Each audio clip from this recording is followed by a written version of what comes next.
I think it's wonderful. He needs to come here. I believe it's an insult that he's here. Division in a city with a broken heart. He's perpetrated and he's given permission to psychopath, racist, white supremacists that have come here to El Paso to attack us this way. He does care for the people here in this community. He cares for the American people. President Trump's visit to El Paso brought out every emotion. I am white, and I won't take it. I don't care. At the memorial, Don't push anything like that. I disagree with the way that and outside the hospital where he visited victims. You guys are racist haters. The divide is clear. You wouldn't be supporting this. Arturo Benavides. Maribel Loya. Juan Velasquez. But no matter how you feel about the president's visit, Adolfo Hernandez. Teresa Sanchez. Javier Rodriguez. can we agree on this? Ivan Manzano. Jorge Garcia.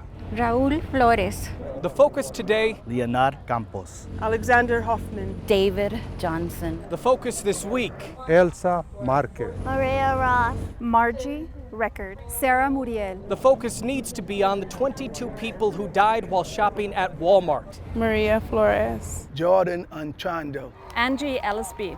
Luis Juarez. Gloria Marquez. Andre Anchando. Move, step back! Move, step back! As much as we can see the split in a divided America, Evil in the heart. That's what's wrong with USA. in this border city, I really wish that this wouldn't have happened. there is unity. Me and my mom are really sorry for them, and we pray for them a lot. And Though we may not agree on politics, the president, and possible solutions, What matters here is the victims. in El Paso, No bitterness, no politics, no blame. there is love. Doesn't really matter where you're from or who you are, just gotta have compassion. And love will heal their broken heart. So we was up underneath that rooftop right there. That's where we were when he caved in. Sandy, let's walk this way because I want to show him exactly this liquor store that he's describing. We're going to step this way. This liquor store that he's describing is Where we were, right Wow. in front of it. And when that rooftop caved in, we was up underneath that. Alex, show him where. Wow. So you were right under it. We was right up underneath there when he Wow. came. See the ice machine? It sits on this corner over here. And when that whole windshield fell right there, we was underneath there. Wow. We are so glad that you are safe. You can see the extent of the damage here. Sandy, thank you so much for your time, sir. I want to back up here and walk you. Alex, I'll give you this microphone right here. I want to walk you back to the intersection because the power lines that are down at Monroe and Walnut Hill, it's significant. So he experienced this, and just hundreds of feet away, there was another story that was developing, not with damage to businesses, but with power lines that were coming down on the roadway. This well-traveled intersection in North Dallas, but you can see the emergency responders that remain on this road right now. And if we keep walking, you'll see the power lines that are over the road at Monroe. There's been a number of people that have been coming out tonight, and we don't know if they live nearby or if they were trying to help or if they were in the area when it happened. But you can see just a few of them right here. This car's windows are busted out. But I want to bring you up to Monroe because this street specifically, when it comes to the power lines, it's quite significant, the damage. You have them right here, and then, Alex, if you pan the camera to the right, you can see that this whole street has power lines that are down. So aside from the businesses that are damaged, you have this story as well, this well-traveled roadway with power lines over the road. It's quite the scene here in North Dallas, guys. Alex, thank you so much for walking us through that and really giving us a sense of how decimated this neighborhood was, and we're glad people are safe.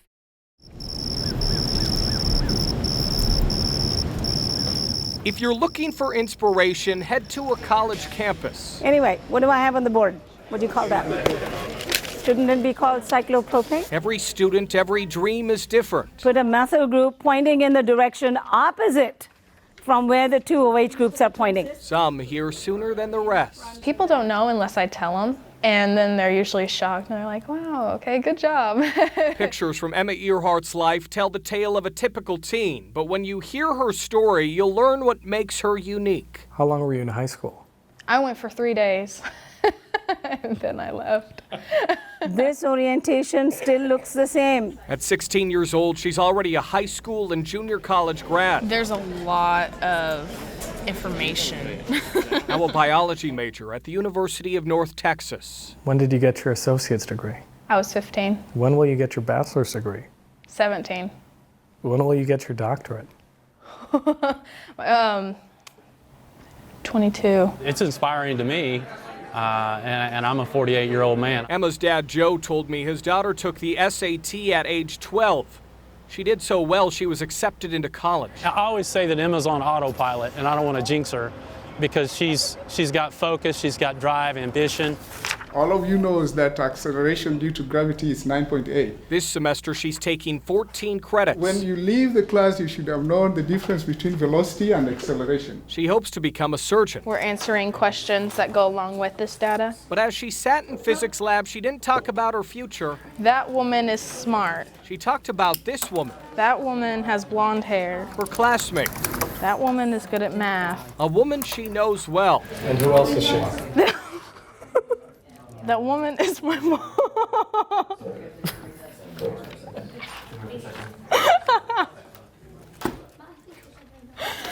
I've never seen her in my life, guys. This semester, Emma is taking every single class with her mother. I want to be a doctor. I want to be a dermatologist. For more than a decade, Kathy Earhart stayed home raising 3 kids. But once her daughter started college at 14, she felt inspired. And I was like, okay, I'm doing this. I'm going to do it. If I set my mind to it, I will do it.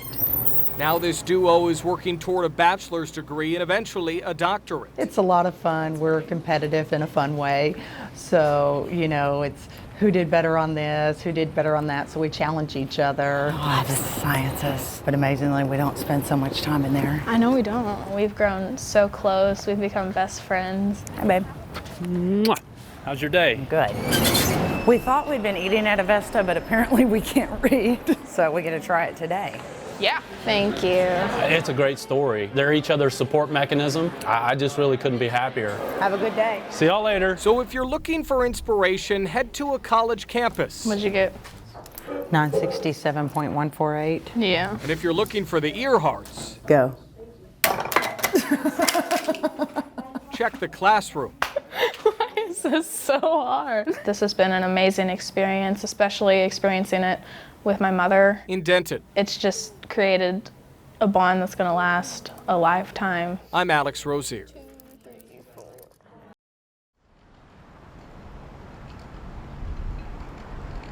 Not making any excuses for what we did, not trying to cover it up. We could do better. Irving Police Chief Jeff Spivey offered the most sincere apology. I feel horrible. But even the chief knows an apology will not change what happened to Louis Bradley. 99.9% of the time we do better. This time we didn't. He kept us all together. Louis lived a very private life. His friends have only 2 photos of this gentleman who stayed in Unit 131 at the Park Manor Apartments. He would come and have coffee with us all the time. Wendy Greenleaf was his neighbor. He was my family here. And she was here on July 11th when he needed help. Irving 911, where's the emergency? You can't get this off your mind. No, I can't get Louis off my mind. Hi, this is Rose, and I'm at the Park Manor Apartments in Irving. That night, Rose Rodriguez called 911 after Louis hit his emergency button in the bathroom. He fell in the shower, but the deadbolt on his door kept neighbors from getting in. It was very loud, and I heard him say, help me, help me. I said, I'm getting you help. He's in 131. That was 8:44 p.m. Okay, they'll be there to check it out as soon as they can. But as time passed, police never showed, so Rose called back. This is at the Park Manor Apartments, but I haven't seen a police or ambulance or anybody show up yet. I could still hear him yelling, and I said, don't worry, we're getting you someone, relax. And I heard him say thank you. 131 in Building 30, their emergency pull cord is buzzing. It's on. Okay, we've already been out there to check it out and everything's okay. It's been 26 minutes. I called my maintenance man back and he says that the emergency pull cord is still buzzing. No one has been there yet. Irving Big 911, this is Brittany. Where's the emergency? This is Rose Rodriguez, calling for the third time. We haven't gotten a police or ambulance over to the Park Manor Apartments. I knocked on the window. I said, someone's on the way. And I heard a little beep of a voice. I'm really concerned now because he's not even answering. I felt bad, and at that point, I walked to the, to the lobby where everyone was at, and I told my husband, baby, I think he's dead. July 11th, 9:36 p.m. 52 minutes after the first 911 call, out of desperation, they came up with a new plan. At that point, Larry called into 911. Of course, it's had a fire. What kind of alarm is it? Alarm in the hall. Is the fire alarm? A smoke alarm?